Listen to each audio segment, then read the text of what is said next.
বিরতির পর স্বাগত। এখন খবর বিস্তারিত। রাজ্যের 10,323 জন শিক্ষক শিক্ষিকার চাকরি অবৈধ ঘোষণায় হাইকোর্টের রায়কে চ্যালেঞ্জ জানিয়ে সুপ্রিম কোর্টে আবেদন জানাবে রাজ্য সরকার। রাজ্য মন্ত্রিসভার ক্যাবিনেট বৈঠকে এই সিদ্ধান্ত হয় বলে সাংবাদিক সম্মেলনে জানান মুখ্যমন্ত্রী মানিক সরকার। ত্রিপুরা হাইকোর্ট রাজ্যের 10,323 জন শিক্ষক শিক্ষিকাদের চাকরি অবৈধ ঘোষণা করার 3 দিন পর রাজ্য সরকার এই ইস্যুতে তাদের অবস্থানের কথা প্রকাশ করল। এই বিষয়ে সিদ্ধান্ত নিতে আজ রাজ্য মন্ত্রিসভার ক্যাবিনেট কমিটি মহাকরণে এক বৈঠকে মিলিত হয়। এই বৈঠকে ক্যাবিনেট সদস্য ছাড়াও উপস্থিত ছিলেন রাজ্যের আইন সচিব দাতামোহন জমাতিয়া। এই বৈঠকে সিদ্ধান্ত হয় যে ত্রিপুরা হাইকোর্টের এই রায়কে চ্যালেঞ্জ জানিয়ে রাজ্য সরকার সুপ্রিম কোর্টে আবেদন জানাবে। ক্যাবিনেট বৈঠক শেষে রাজ্যের মুখ্যমন্ত্রী মানিক সরকার মহাকরণে উপস্থিত সাংবাদিকদের এ খবর জানান। ঠিক আছে, আজকে আমাদের মন্ত্রিসভার বৈঠক ছিল, বেলা 12টায় আমরা বৈঠকে বসেছিলাম। আমরা এই বৈঠকে আমাদের সম্মানীয় অ্যাডভোকেট জেনারেলকে আমন্ত্রণ জানিয়েছিলাম। আপনারা জানেন আমাদের যে এমপ্লয়মেন্ট পলিসি সেই সম্পর্কে এবং শিক্ষকের যে চাকরি হয়েছে তাতে একটা অংশ তারা নিজেরা কেন চাকরি পেলেন না এই সম্পর্কিত প্রশ্ন উত্থাপন করে রিট পিটিশন করেছিলেন। তার পরিপ্রেক্ষিতে আমাদের মাননীয় ত্রিপুরার হাইকোর্ট গত 7ই মে রায় দেন। আমাদের আজকের সভার মূল আলোচ্য বিষয় ছিল এই রায় সম্পর্কে আমাদের সম্মানীয় অ্যাডভোকেট জেনারেলের মতামত একটু বোঝা এবং আমাদের ভবিষ্যৎ করণীয় কি হওয়া উচিত সে সম্পর্কে তার পরামর্শ নেওয়া। তো তিনি এই মামলাটির রায় সম্পর্কিত নানা দিক সম্পর্কে মন্ত্রিসভাকে অবহিত করেন এবং পরবর্তী সময়ে আমরা তার পরামর্শ চাই যে আমাদের কি করা উচিত হবে। তিনি আমাদেরকে যে পরামর্শ দেন সেটা হচ্ছে যে এই রায়টি পুনর্বিবেচনা করার জন্য আমাদের দেশের সর্বোচ্চ আদালত অর্থাৎ সুপ্রিম কোর্ট তাদের কাছে আবেদন করা উচিত হবে। সব দিক বিবেচনা করে মন্ত্রিসভা আমরা আজকে সিদ্ধান্ত নিয়েছি আমরা এই রায়টির পুনর্বিবেচনার জন্য দেশের সর্বোচ্চ আদালত সুপ্রিম কোর্টের কাছে আমরা যাব এবং এর জন্য প্রয়োজনীয় ব্যবস্থা গ্রহণ করার জন্য আমরা আমাদের অ্যাডভোকেট জেনারেল এবং আইন সচিব তাদেরকে আমরা দায়িত্ব দিয়েছি। ব্যুরো রিপোর্ট, খবর ত্রিপুরা। সারদা কেলেঙ্কারিকে হাতিয়ার করে পশ্চিমবঙ্গের মুখ্যমন্ত্রী মমতা বন্দ্যোপাধ্যায়ের দিকে অভিযোগের আঙুল তুললেন পশ্চিমবঙ্গের উত্তর 24 পরগনা সিপিএম জেলা সম্পাদক গৌতম দেব। তার দাবি মমতাই সব থেকে বেশি খবর সিবিআইকে দিতে পারবেন। এক সাংবাদিক সম্মেলনে একথা জানান তিনি। সারদা কেলেঙ্কারিকে হাতিয়ার করে ফের পশ্চিমবঙ্গের মুখ্যমন্ত্রীর দিকে অভিযোগের আঙুল তুললেন গৌতম দেব। তার দাবি মমতা সব জানেন, তিনি সব থেকে বেশি খবর সিবিআইকে দিতে পারবেন। পশ্চিমবঙ্গের মুখ্যমন্ত্রীকে উদ্দেশ্য করে উত্তর 24 পরগনার সিপিএম জেলা সম্পাদক গৌতম দেবের তোপ, এই পাবলিক লুটে স্ক্যামে মমতা, আপনিই সুবিধা পেয়েছেন, ইউ আর দি বেনিফিশিয়ারির। তার অভিযোগ Saradha printing and publication private লিমিটেডে সাধারণ মানুষের টাকা নয়ছয় হয়েছে। 29শে এপ্রিল রাজ্যের তৃতীয় দফা ভোটের আগের দিন সাংবাদিক বৈঠক করে পশ্চিমবঙ্গের মুখ্যমন্ত্রীর আঁকা ছবি থেকে আয় ও তার পরিবারের সম্পত্তি নিয়ে প্রশ্ন তুলেন গৌতম। সাংবাদিক বৈঠকের 3 ঘন্টা পরেই তার বাড়িতে যায় পুলিশ। সারদা সংক্রান্ত একটি তছরূপের মামলায় জিজ্ঞাসাবাদের জন্য পরের দিন তাকে থানায় তলব করা হয়। এ নিয়ে রীতিমতো শোরগোল পড়ে যায়। এবার সারদা কেলেঙ্কারিকে হাতিয়ার করে পাল্টা তৃণমূল নেত্রীর বিরুদ্ধে সুর চড়ালেন তিনি। মুখ্যমন্ত্রী বলছেন এত টাকা উঠল, ডেরেক বলছেন এত টাকা উঠল, একে এই দিলাম, সেটা মেলালে 3 কোটি হয়। আর তুমি হিসেব দিচ্ছ ইলেকশন কমিশনকে, আর ইয়ারলি যে হিসেব সব পার্টিকে দিতে হয় আমাদেরও দিতে হয়, ইনকাম ট্যাক্সকে, সেই হিসেবে তুমি পেন্টিংস থেকে আয় তুমি দেখাচ্ছ 10 কোটির বেশি। How this difference of 7 crores can be explained? Who are the person who purchased it? এই লিস্ট দেখাচ্ছ না কেন? দেখালে ইউ আর দ্য বেনিফিশিয়ারি এই পাবলিক লুটের স্ক্যামের personally. You Mamata Banerjee, you are the beneficiary. এদিকে সোমবার পশ্চিমবঙ্গে সর্বশেষ ভোট গ্রহণের দিন গন্ডগোল। অশান্তির ছবি তুলে রাখতে নানা জায়গায় 100টি ক্যামেরা লাগাচ্ছে সিপিএম। দলের উত্তর 24 পরগনা জেলা সম্পাদক গৌতম দেব আজ সাংবাদিক সম্মেলনে একথা জানিয়েছেন। পশ্চিমবঙ্গের পঞ্চম তথা শেষ দফার ভোটে এটাই রণকৌশল সিপিএমের। দলের রাজ্য সম্পাদক মণ্ডলীর সদস্য গৌতম বাবুর দাবি, ভোটের দিন কোথাও কোনো গন্ডগোল হলে সেই ছবি তুলে সরাসরি পাঠানো হবে জাতীয় নির্বাচন কমিশনের কাছে। তিনি হুঁশিয়ারি দিয়েছেন, কোথাও রিগিং হলে শহরের গুরুত্বপূর্ণ জায়গায় অবরোধ করবে সিপিএম। প্রয়োজনে মহিলারা গিয়ে ঘেরাও করবেন জেলা শাসক পুলিশ সুপারদের দফতর। কোনো বুথ রিগিং শুরু করলে বাধা দেওয়া হবে। জনগণ বাধা দেবে, তারপরে কর্মীরা বাধা দেবে। সেখানে যদি এক পা পেছাতে হয়, আর এক জায়গায় গিয়ে বাধাটা এমনভাবে দেব যাতে সরকার, নির্বাচন কমিশন, পুলিশ বুঝতে পারে ও জায়গাটাকে ক্লিয়ার করতে হবে। এসপির অফিস যে বুথে, সেই বুথে যদি রিগিং হয়, এসপির অফিসের মধ্যে সমস্ত মেয়েরা ঢুকে যাবে, এসপির অফিস ঘিরে ফেলবে, ভোট কেন্দ্র না গিয়ে, এবং সারা দেশ দেখবে যে পুলিশ সুপার তার বাড়ির থেকে যে বুথ দেখা যায়, সেই বুথে ভোটাররা ভোট দিতে পারছে না। কোনো বুথে এই রিগিং হয়, তাহলে ডিএম অফিসের মধ্যে ইলেকশন থাকলেও শত শত মেয়ে শুয়ে পড়বে, এবং ইলেকশন মেশিনারি তাদের রেস্টোর করার জন্য হয় এদের পেটাতে হবে, তা নাহলে ওখানে ভোটের ব্যবস্থা করতে হবে। ব্যাপক পেটানোর আগে পর্যন্ত এদের সরানো যাবে না। ব্যুরো রিপোর্ট, খবর ত্রিপুরা। সোনামুড়া নবনির্মিত কোর্ট বিল্ডিং এর কাজ প্রায় শেষ পর্যায়ে, আর এর কাজকর্মের অগ্রগতি খতিয়ে দেখতে আজ এই কোর্ট বিল্ডিং পরিদর্শনে আসেন বিচারপতিদের একটি প্রতিনিধি দল। সোনামুড়ার নবনির্মিত কোর্ট বিল্ডিং পরিদর্শন করতে আসেন বিচারপতিদের একটি প্রতিনিধি দল। আজ সকাল 11টায় পরিদর্শনে আসেন প্রতিনিধি দলটি।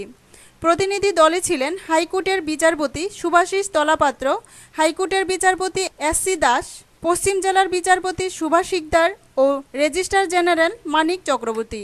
প্রতিনিধি দলটি ঘুরে দেখেন নবনির্মিত কোর্টের কাজকর্ম, আর যে কাজগুলি বাকি আছে সেগুলিকে তাড়াতাড়ি শেষ করতে নির্দেশ দেন তারা। হাইকোর্টের বিচারপতি সুভাষিস তলাপাত্র জানান, নবনির্মিত কোর্টের কাজ খুব ভালোই হয়েছে। তিনি আরও বলেন, ভেরি গুড, ভালো হয়েছে, ভালো বিল্ডিং হয়েছে। একটা সাব ডিভিশনে এত সুন্দর একটা কোর্ট রাজ্যে আর অন্য কোনো সাব ডিভিশনে আছে বলে আমার মনে হয় না। দেখুন, শেষ হয়ে বিল্ডিংটা শেষ হয়ে গেছে, এখন জাস্ট ফিনিশিং এবং এটা ইনগুরেশনের জন্য ডেট ফিক্স হবে। বিল্ডিংটা শেষ হয়ে গেছে, ভেরি বিউটিফুল বিল্ডিং। বাস্তুকার আশিস দত্ত জানান, খুব শীঘ্রই কাজ শেষ হয়ে যাবে।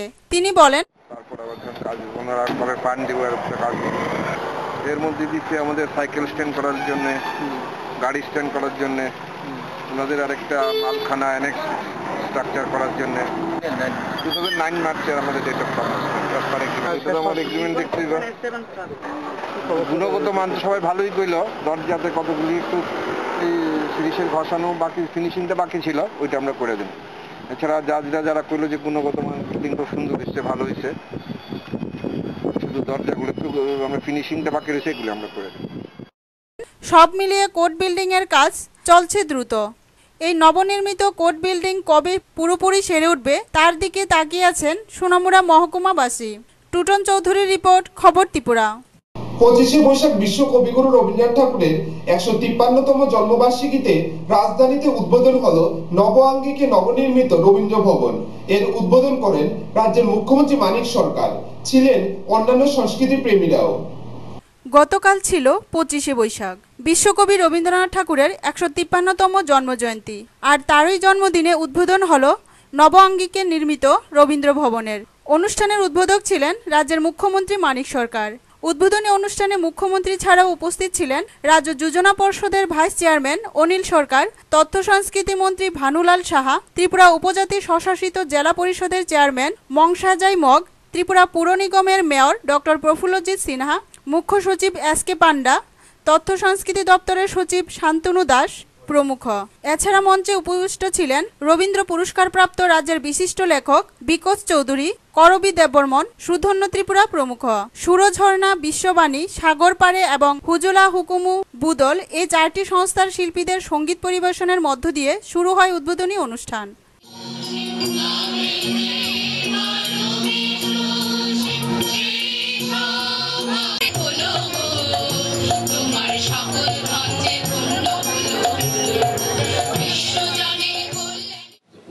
অনুষ্ঠান এটা আমাদের কাছে কবি প্রতিকৃতির সামনে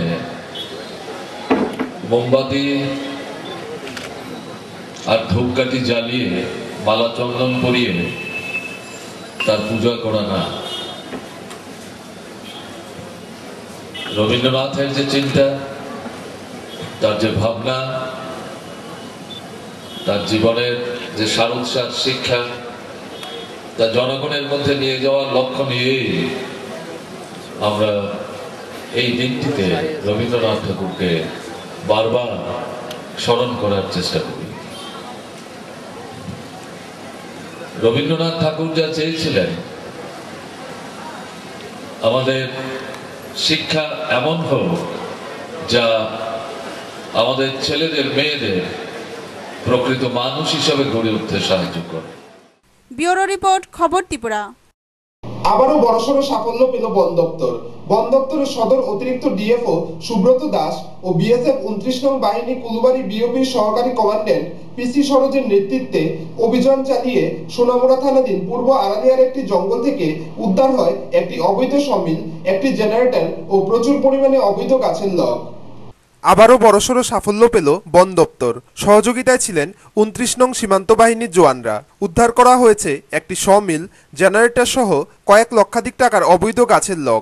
ঘটনায় জানা যায়, গোপন খবরের ভিত্তিতে আজ সকাল 7টা নাগাদ বন দপ্তরের সদর অতিরিক্ত ডিএফও সুব্রত দাস ও বিএসএফ 29 নং বাহিনীর কুলুবাড়ি বিওপির সহকারী কমান্ড্যান্ট পিসি সরোজের নেতৃত্বে বনকর্মী ও বিএসএফ এর একটি বিশাল বাহিনী হানা দেয় সোনামুড়া থানাধীন পূর্ব আড়ালিয়ার একটি জঙ্গলে। অভিযান চালিয়ে উদ্ধার করা হয় একটি অবৈধ সমিল, একটি জেনারেটর ও প্রচুর পরিমাণে অবৈধ গাছের লগ, যেগুলির বাজার মূল্য প্রায় কয়েক লক্ষ টাকা বলে জানা যায়। বন দপ্তরের কাছে খবর ছিল অনেকদিন ধরেই এই স্থানে অবৈধভাবে সমিল চালানো হচ্ছিল। সেই মতো আজকের এই অভিযান বলে জানান সদর অতিরিক্ত ডিএফও সুব্রত দাস। আজকে সকাল 7টায় এই জায়গাটার নাম হলো আড়ালিয়া, এটা উত্তর আড়ালিয়া। আজকে সকাল 7টায় আমরা বিএসএফ কোম্পানি কমান্ড্যান্ট মিস্টার পিসি সরোজ 29 ব্যাটালিয়ন কুলবাড়ি বিওপি, আমরা যৌথভাবে বন দপ্তর এবং বিএসএফ যৌথভাবে আমরা আজকে এখানে একটা সমিল, অবৈধ সমিল জেনারেটর সহ সিজ করেছি। প্রচুর পরিমাণ কাঠ আছে, প্রায় 300 ফুটের মতো হবে অ্যারাউন্ড। আমরা মেজারমেন্ট করে করবো। তো এটা আমাদের কাছে অনেকদিন 4-5 দিন আগে খবর ছিল। আমি মিস্টার পিসি সরোজ সাথে আমরা প্ল্যানিং করেছিলাম অনেকদিন ধরে। তো তারপরে গতকালকে রাতে রেকি করার পর আজকে সকালবেলা 7টায় আমরা এখানে আসলাম। আসার পরে এটা সিজ করলাম। এখন অবধি কাউকে অ্যারেস্ট করা যায়নি। আমরা তদন্ত চলছে, দেখি কি হয়। মালগুলো আমরা সেফটি প্লেসে নিয়ে যাচ্ছি। এটা মোটামুটি ধরুন 300 ফুট আমরা মেজারমেন্ট করিনি। মেশিনটা 2-2.5-3 লাখ টাকা হবে, জেনারেটর সহ 2.5-3 লাখ টাকা হবে, কাঠের কিছু হবে। মোটামুটি ধরুন আপনার 3.5 লাখ টাকার মাল হয়ে গেল। এখনও জানা যায়নি, তবে আমরা অনেকদিন যাবত তদন্ত করছি। এটা একজনের এটা কাজ না, যেটা গ্রুপে একটা কাজ চলছে। এতটুকু জানা যাচ্ছে। স্পেসিফিক আমরা নাম পাচ্ছি না, ঠিক আছে? স্পেসিফিক নাম পাচ্ছি না, আমরা ধরতে পারছি, নাম পেলেও আমরা ধরতে পারছি না। তো এতে প্রমাণ সহ লাগবে আমাদের অ্যাকশান নিতে গেলে। আমরা তদন্ত করছি, প্রমাণ পাবো, এটা আমরা অবশ্যই অ্যাকশান নেব। আগে আমরা এখানে সোনামুড়াতে থার্ড অপারেশন, তার আগে বেজিমারাতে আমরা সিজ করেছি সমিল।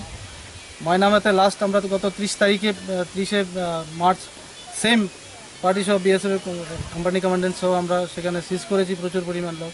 আজকে তো এটা আমাদের থার্ড সাকসেস। আমরা এইভাবে অপারেশন কন্টিনিউ চালিয়ে যাব। কোনো মেশিন, আমরা অবৈধ মেশিন এখানে চলতে যাবো না। বনকে আমাদের তো রক্ষা করতে হবে, কাটছে নো ডাউট, কিন্তু আমরা যতটুকু আমাদের স্টাফ আছে, যতটুকু আমরা প্রচেষ্টা দিয়ে দিন রাত প্রচেষ্টা দিয়ে আমরা চেষ্টা করছি। যদিও কাউকে আটক করতে পারেনি অভিযানকারী দলটি। উল্লেখ্য, গত মার্চ মাসের 30 তারিখ সোনামুড়া থানাধীন ময়নামা গ্রামের একটি জঙ্গলে অভিযান চালিয়ে উদ্ধার করা হয়েছিল একটি সমিল ও প্রচুর গাছের লগ। কিছুদিন পূর্বে বেজিমারা একটি জঙ্গল থেকেও একইভাবে উদ্ধার করা হয়েছিল সমিল সহ গাছের লগ। তারপর আজকের এই অভিযান। আগামী দিনেও এ ধরনের অভিযান জারি থাকবে বলে দাবি ডিএফও সুব্রত দাসের। ব্যুরো রিপোর্ট, খবর ত্রিপুরা।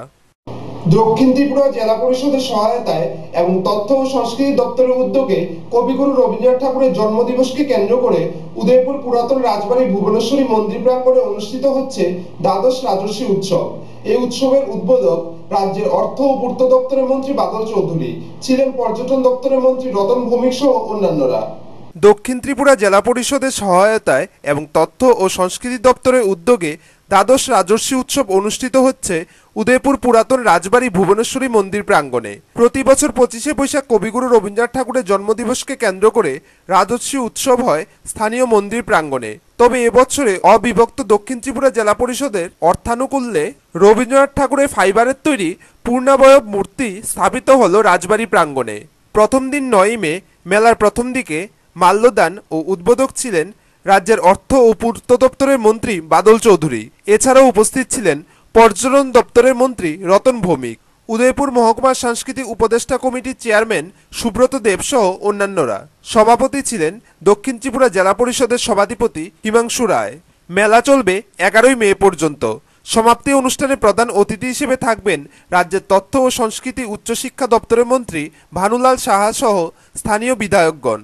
তবে প্রথম দিন মেলা চলাকালীন সময়ে আবহাওয়া খারাপ হওয়ার কারণে এবং তথ্য ও সংস্কৃতি দপ্তরে কিছুটা গাফিলতির কারণে মেলায় লোকের সমাগম তেমন হয়নি। যদিও আরও 2 দিন বাকি, দেখা যাক মেলার জনঢোল কেমন। এদিকে মেলার শেষ পর্যায়ে একটা অব্যবস্থারও সৃষ্টি হয়েছে। উদ্বোধক বাদল চৌধুরী তার ভাষণে কবিগুরু রবীন্দ্রনাথ ও ত্রিপুরায় আগমন সম্পর্কে পুঙ্খানুপুঙ্খ বিশ্লেষণ করেন। রবীন্দ্রনাথ ঠাকুরের পরিবার স্বাভাবিকভাবে এই প্রশ্নটা আমাদের সামনে এসেছে। আমাদের অনেকের কাছে জানা আছে ত্রিপুরার মহারাজার আওতাধীনে ডাক্তার সোনারা এটা অন্তর্ভুক্ত ছিল। এখান থেকে খাজনা আদায় করতেন মহারাজা। বীরচন্দ্র ত্রিপুরা সিংহাসনে আসীন হন এবং 1882 সালে বীরচন্দ্রের তার যে প্রিয়তমা মহেশী তার মৃত্যু ঘটে এবং বীরচন্দ্র তাকে প্রচন্ডভাবে ভেঙে পড়ে। আজকে আগরতলা গ্রামভাবে কর্নেল চৌধুরী। এদিকে পর্যটন মন্ত্রী রতন ভৌমিক তার ভাষণে বলেন, বর্তমানে স্থানীয় রাজবাড়ী প্রাঙ্গণে পর্যটকদের মানচিত্রে একটা দারুণ কিছু তৈরি করার উদ্যোগ নেওয়া হয়েছে, যা অতি দ্রুততার সাথে কার্যকর করা হবে। তিনি বলেন, পরিকল্পনা রয়েছে স্থানীয় রাজবাড়ী প্রাঙ্গণকে ঐতিহাসিক মানচিত্রে রবীন্দ্র কানন হিসেবে চিহ্নিত করা হবে। রবীন্দ্রনাথ যে উপন্যাস রচনা করেছেন, এটা সাহিত্যের জগতে একটা অন্যতম স্থান করে নিয়েছে এবং আমাদের রাজ্যকে বাইরে পরিচিত হতে সাহায্য হয়েছে।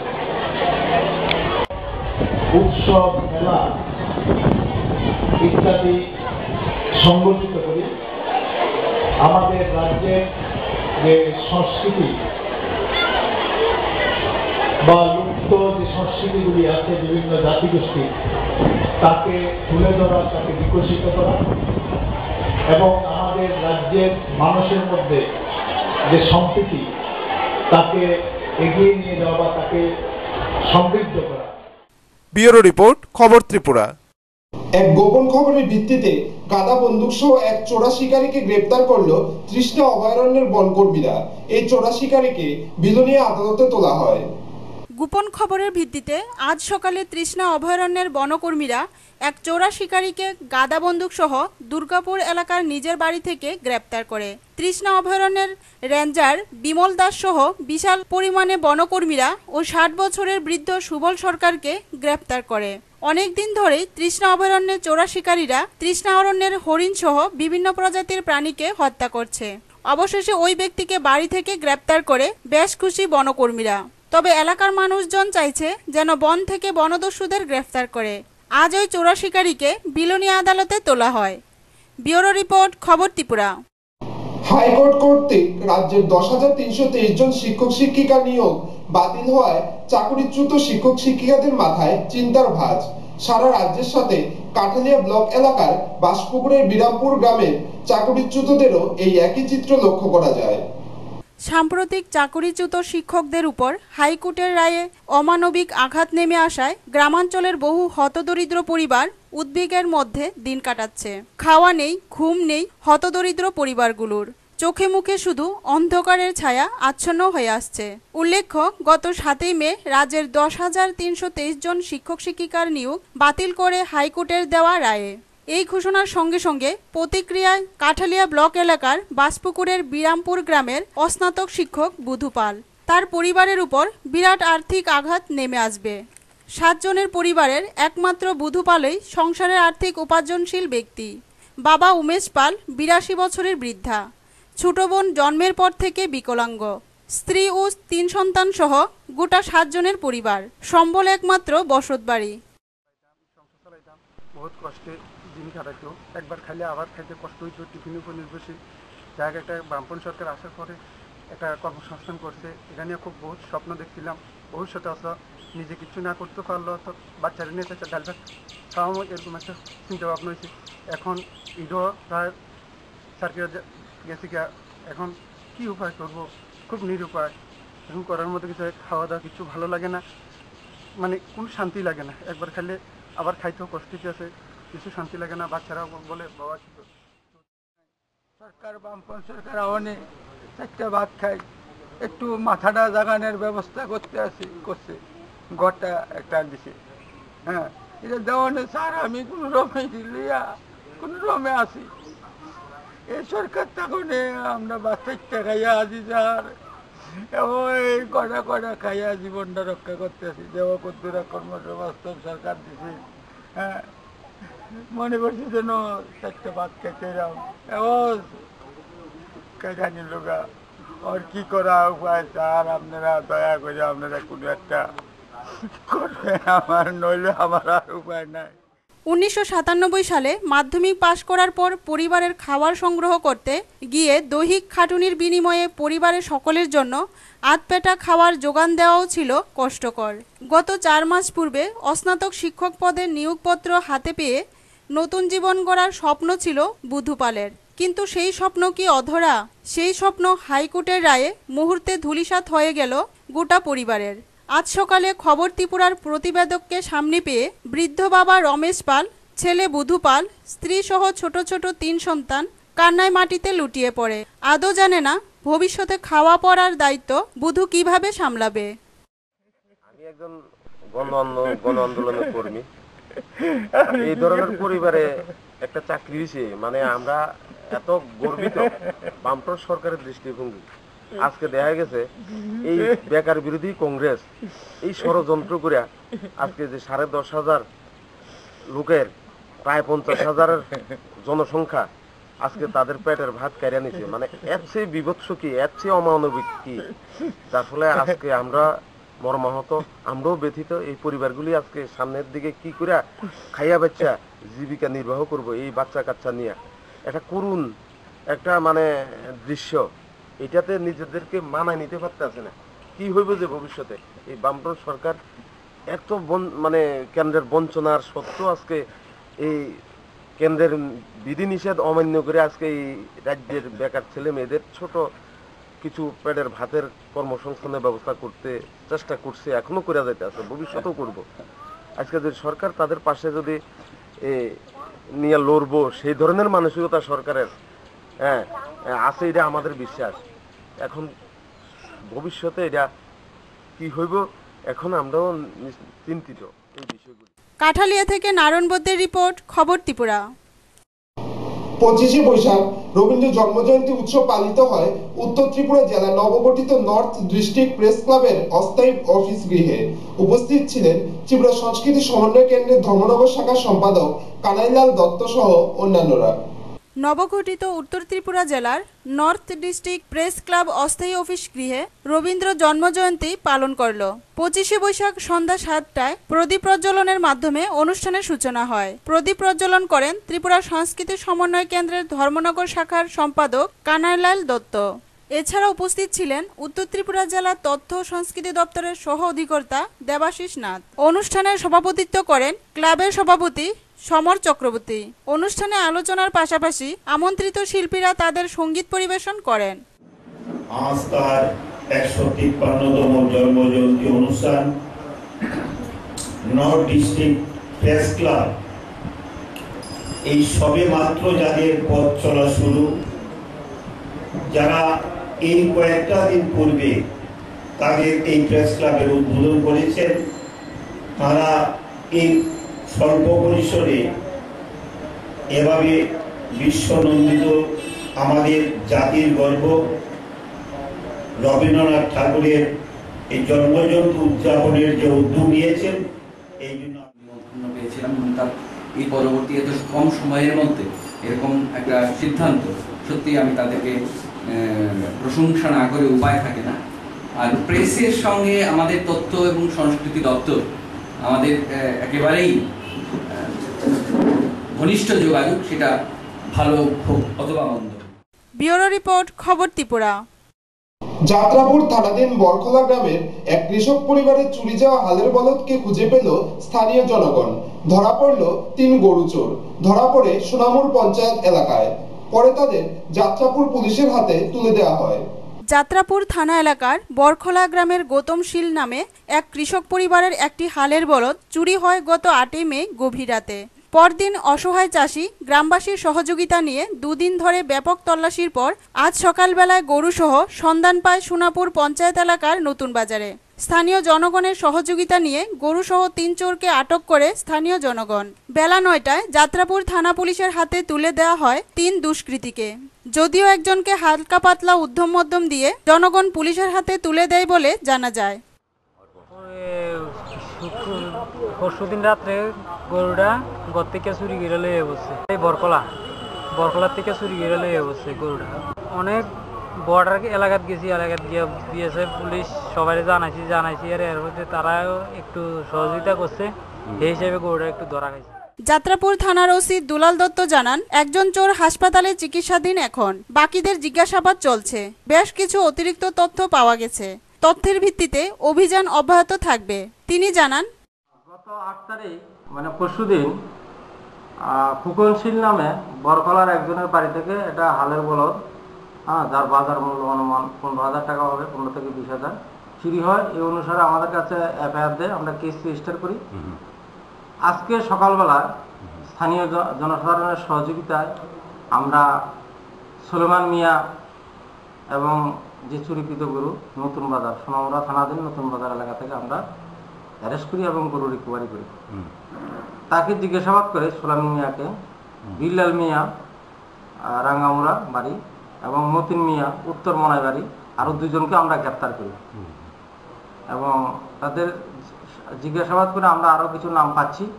আমরা তাদেরকে গ্রেপ্তার করার জন্য আমরা অভিযান চালাবো এবং এলাকাতে যে চুরিদারি এগুলোর বিষয়ে আমরা কঠোর পদক্ষেপ নেব যাতে এরকম ঘটনা না ঘটে। ব্যুরো রিপোর্ট, খবর ত্রিপুরা।